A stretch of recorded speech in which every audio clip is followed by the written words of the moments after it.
রাঙ্গামাটির কাপ্তায় ব্যাঙছড়ি বন হতে পাচারকালে এক বিরল প্রজাতির মালাইল নাইট হিরন উদ্ধার করেছে বন বিভাগ। মঙ্গলবার দুপুর 12টায় এক শ্রেণীর বন্যপ্রাণী পাচার সিন্ডিকেট বিরল প্রজাতির এই পাখিটি একটি ব্যাগ ভর্তি করে পাচার করার সময় বন বিভাগ গোপন সংবাদের ভিত্তিতে পাখিটি উদ্ধার করে। অভিযানকালীন সময়ে সুকৌশলে পাচারকারী পালিয়ে যায়।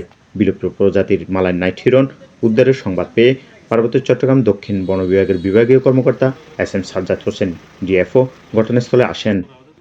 এটি দ্রুত চিকিৎসার জন্য রাঙ্গুনিয়া এভিয়ারি পার্কে হস্তান্তর করার জন্য বলেন এবং দ্রুত এই ধরনের বন্যপ্রাণী পাচারকারীদের আটক করে আইনি ব্যবস্থা নেওয়ার জন্য বলা হয়।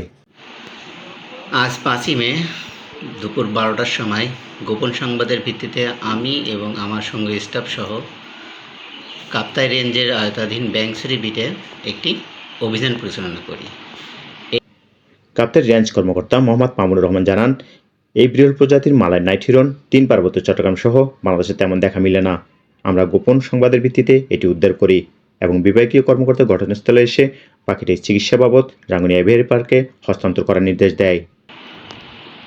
এর লিস্ট কনসার্ন বা ন্যূনতম বিপদগ্রস্ত একটি পাখিটা পরবর্তীতে আমরা আমাদের রেঞ্জে নিয়ে আসি এবং একে পরীক্ষা নিরীক্ষা। উদ্ধার হওয়া পাখিটি বিকাল 4টায় সহকারী বন সংরক্ষক মোহাম্মদ জামাল উদ্দিন, সাবেক রেঞ্জ কর্মকর্তা ওমর ফারুক স্বাধীন ও বন বিভাগের লোকজনের উপস্থিতিতে রাঙ্গুনিয়া এভিয়ারি পার্কে হস্তান্তর করা হয়। রাঙ্গুনিয়া অবস্থিত এখানে নিয়ে যায়। এখানে তাকে চিকিৎসার মাধ্যমে কাপ্তাই থেকে কবির হোসেন, সি নিউজ, রাঙ্গামাটি।